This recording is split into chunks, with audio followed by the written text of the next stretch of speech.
Be rude. We're gonna sit this way. So we're facing. Yeah. That's all right. Still can talk to you. Talk.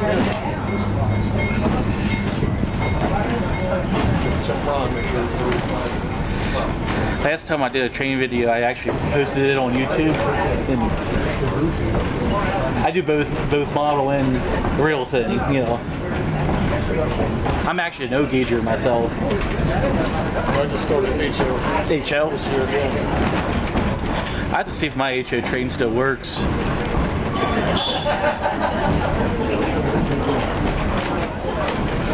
Matter of fact, I think this was the size that one on the Reading Northern, which would have been the engineer side.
I could hear the Windsor Street crossing.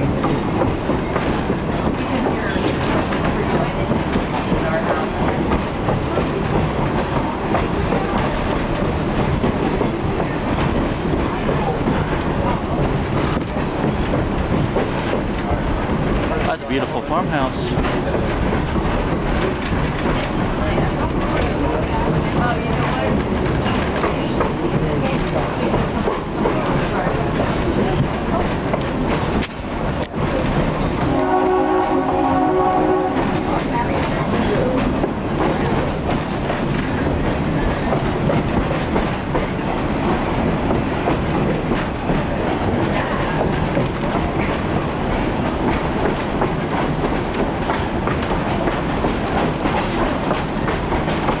Say, were you in railroad yet? Okay.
I always thought this building here was a former station, but it's not, wasn't it?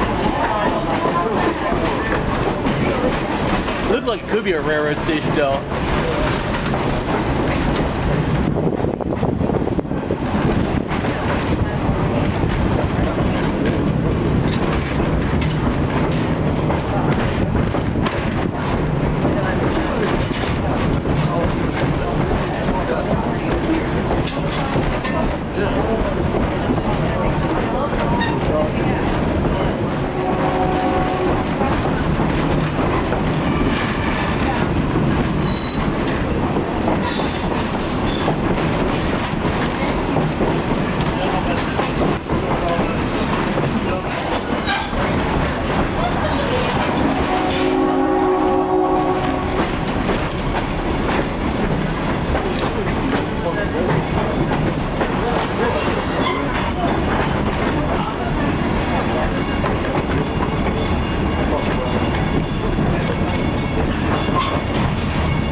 then right here's where the station was, right? For Glenrock.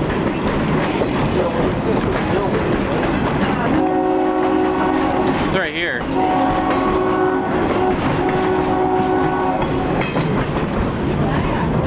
I have yet to go into the middle here to eat.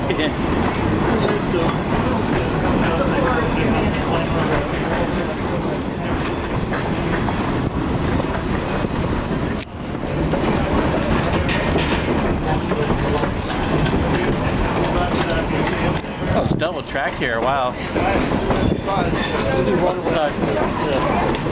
We're going to Glenrock. This is where we run around.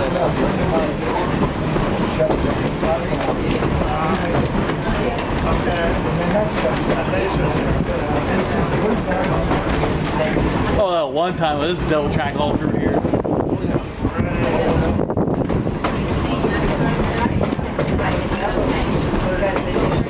I can't imagine what it was like going through the tunnel though.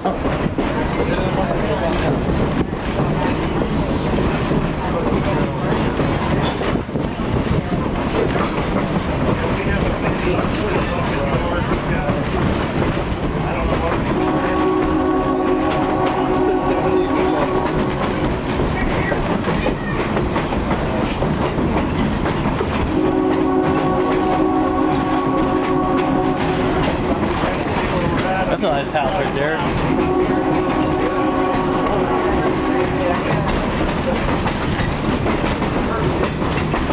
Doesn't look like anybody's living in it.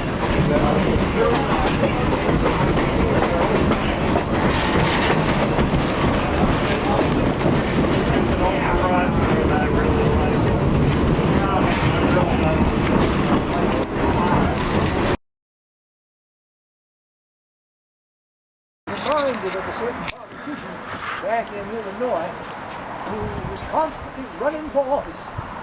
And once he attained one office, he'd wind himself up and start running for the next one. He was always traveling from town to town, making speeches, kissing babies, and eating free food.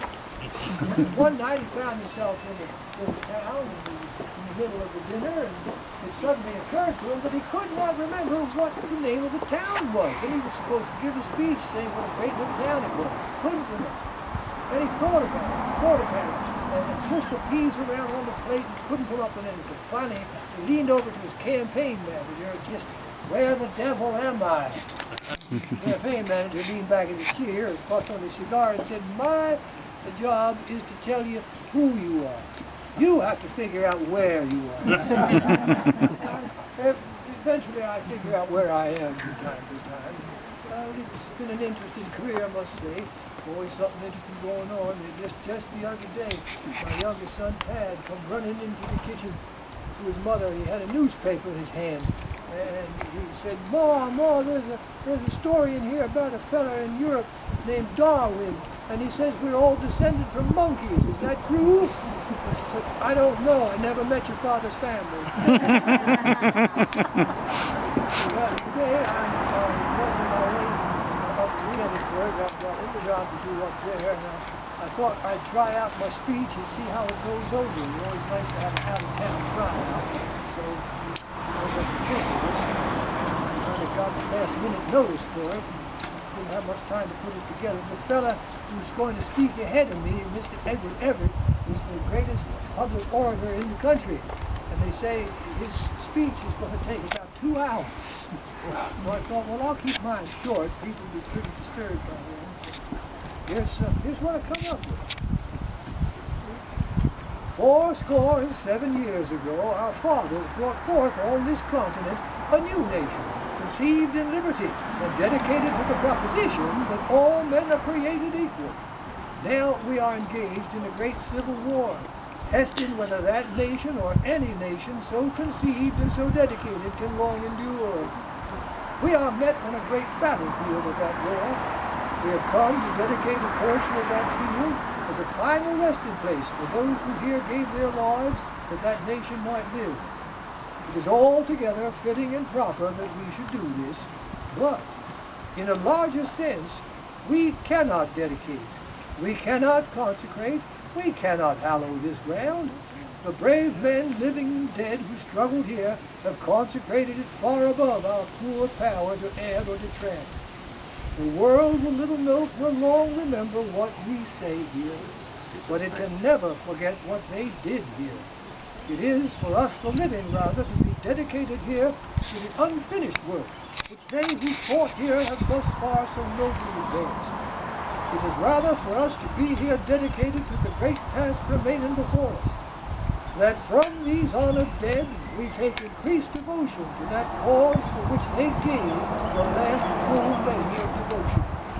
But we here highly resolve that these dead shall not have died in vain, that this nation, under God, shall have a new birth of freedom, and that government of the people, by the people, for the people, shall not perish from the earth.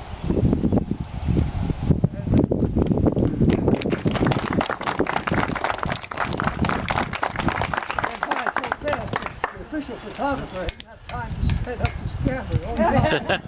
If I had sit down here.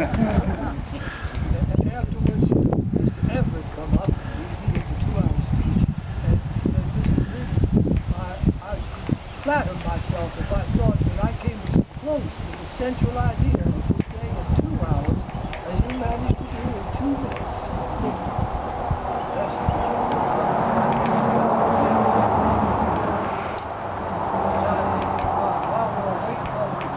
Back on the tracks.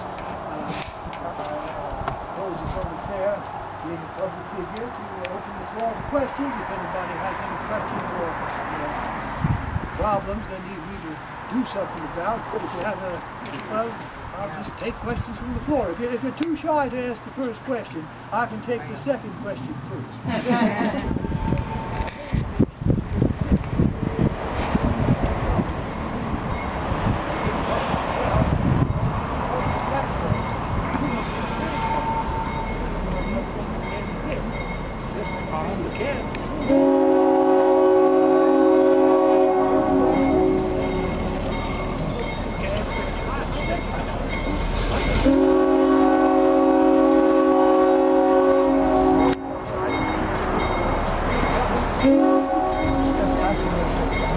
Thank you.